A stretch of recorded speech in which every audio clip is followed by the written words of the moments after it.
So last night on March 17th, the Dallas Mavericks defeated the reigning champion, the Denver Nuggets, 107 to 105 off of a Kyrie Irving game-winning left-handed floater from the free throw line. What an ending to such a back and forth game. Kyrie Irving does it again at the buzzer. What a shot. Man, right before Kyrie took that shot, I was thinking to myself, typically the Mavericks in these situations love to just not even get a good shot off. We're very predictable in inbounds plays in the past, and man, Kyrie didn't even need space to get that shot off. He just got it off anyways, right over Jokic's hand and straight through the net. What a beautiful shot. And let's not forget, Luka Doncic was the one to tie the game previously. And man, Luka and Kyrie were able to put a halt to the Mavericks collapse that was happening in the fourth quarter past the 7-minute mark. The Mavs were up by 13 at one point. It was either 13 or 15, I can't remember. And I was like, wow, the Mavericks are one of the best fourth quarter teams in the league. Going forward, this should be a dub, right? And I saw it begin to have that same feeling that happened with the Cavs when Max Strus just caught fire. I was just expecting that to unfold again as soon as it started with that first KCP 3 in the corner. That's where it started. And right after that, Jamal Murray gets a wide open 3, drills it. KCP gets a fading corner 3 on the other side, drills it. Luka and Maxey screw up on a switch and leave Jamal Murray wide open again, drills it. And there goes that whole lead. So the Mavs were down 3 with about 30 seconds to go. Luka sets the pick for Kyrie. Kyrie goes around him. Luka flares out to the top of the key, catches that thing like 40 feet from the basket. It was a fairly deep 3. This was an absolute bomb from Luka, actually. Let's not underrate the shot that got them to the point to where they could hit the game winner. Back down the floor, Jamal Murray's actually wide open again off of a pick. He drives towards the elbow, takes a pull-up jumper. An absolutely beautiful routine shot for Jamal Murray. Somehow doesn't go in.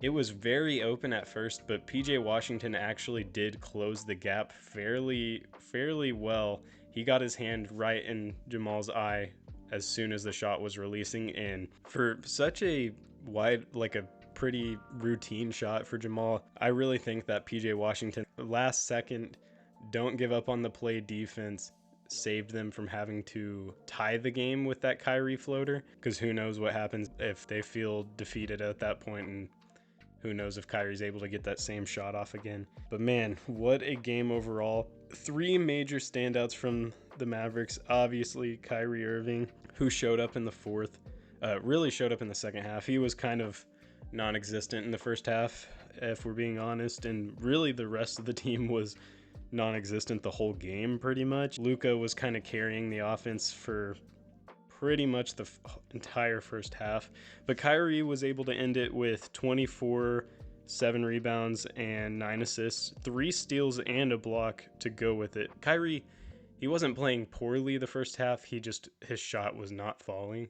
That seems to be a huge trend for the Dallas Mavericks going forward, I guess. I guess we're going to continue to win games somehow, despite the fact shooting 25% from 3 every game. Kyrie, 24, 7, and 9, 3 steals, 1 block, only 39% from the field and 36% from 3.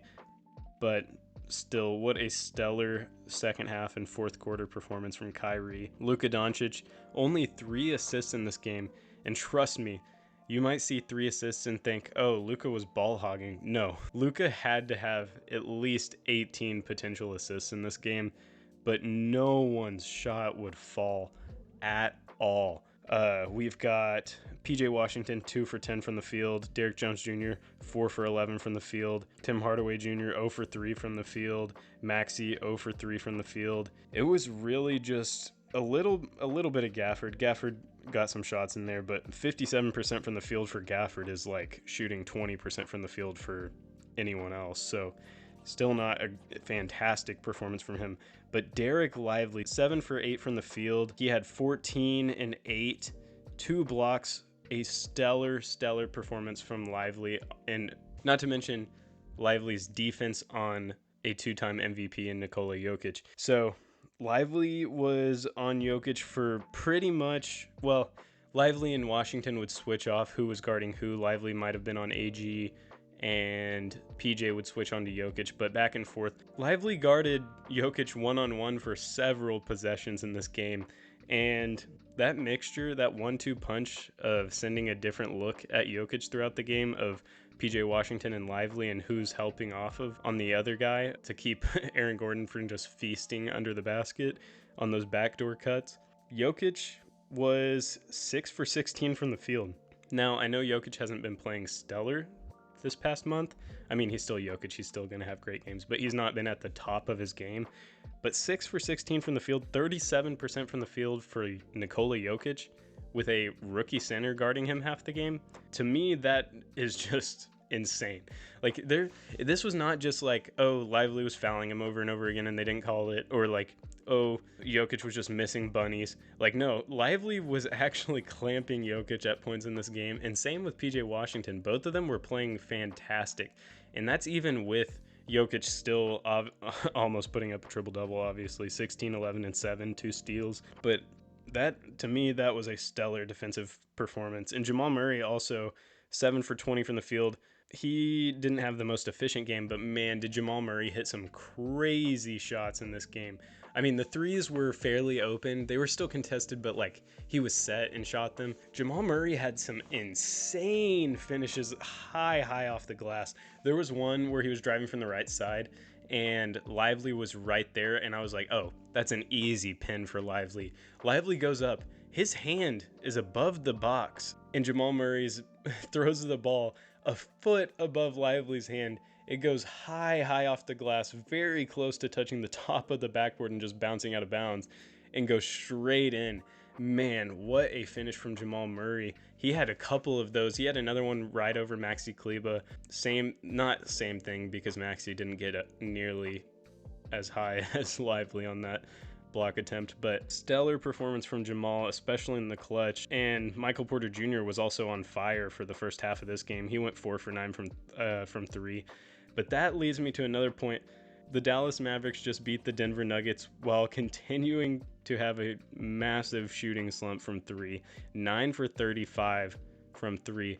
But this is a big trend in the right direction to me.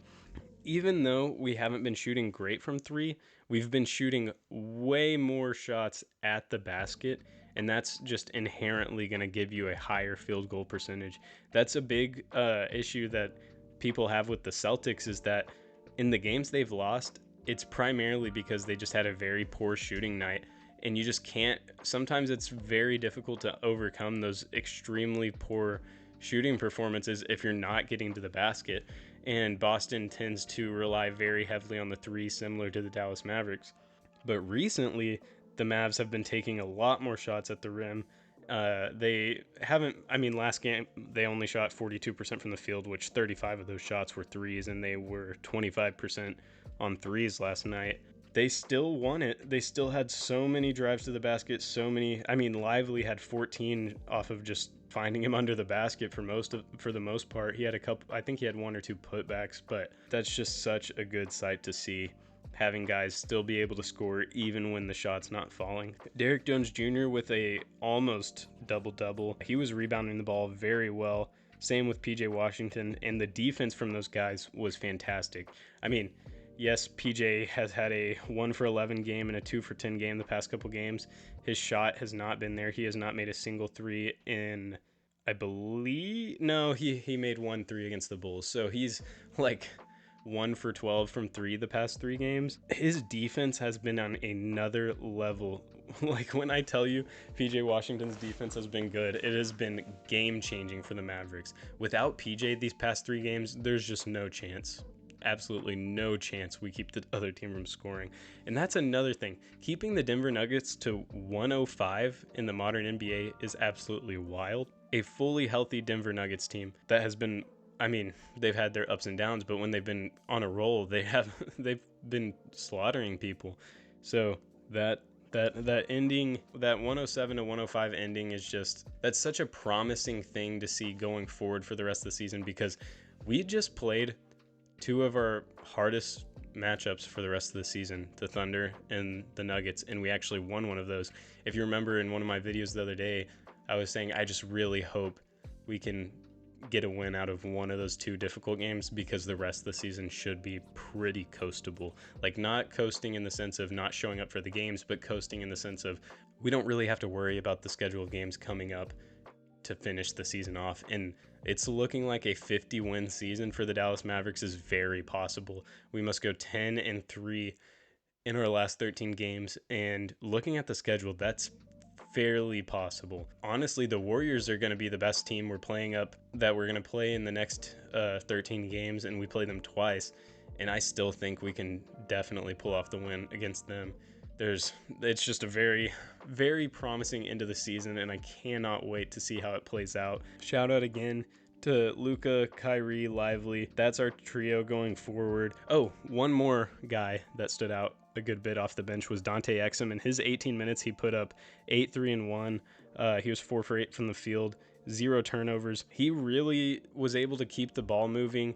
He was able to keep scoring in the paint when no one else was scoring in the non-Luka minutes, and that was super helpful in this win to keep us going, for Luka to come back, and then the third and fourth quarter, to keep that momentum going. Because this Nuggets team, if you slip up a little bit, they can go on a run just like that.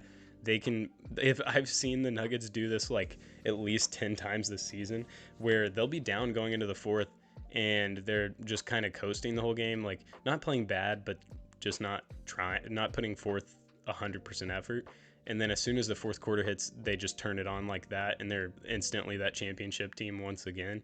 Man, that was just a great defensive performance from the Dallas Mavericks, and that's really good to see, because I believe in the last 6 games, the Dallas Mavericks are third in offense at 120.9, 110.3 defensive rating puts them at 8th, and they're the third best net rating in the league for the last 6 games.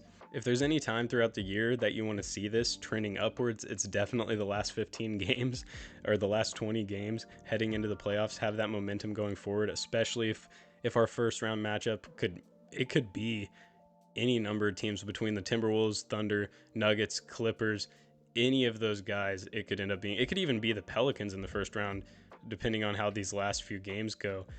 And wow, I am just insanely excited for the playoffs coming up. This is going to be such a fun team. I know we're still in the play-in, but there's a very good chance we could end this thing at the 6th seed, because you know how I mentioned our schedule being fairly easy. The Phoenix Suns especially have a very tough schedule coming up to close out the season, and the Sacramento Kings also have several difficult games coming up. Pelicans, I haven't really paid too much attention to their schedule, but I'm really just focused on us getting to that 6th seed, because 1, Luka's MVP chances go skyrocketing if we can make it to that 6th spot, right now currently at 7, and 2, that just one of those top 3 teams, any of the top 4 outside of the Nuggets, like that, I'm not scared of any of them anymore. We just beat the Nuggets. We beat the Nuggets, we beat the Thunder, we beat the Timberwolves, we beat the Clippers. I'm not scared anymore. Luka and Kyrie are the truth, and we are coming for these teams in the playoffs this year. That's right, baby. I'll see you tomorrow.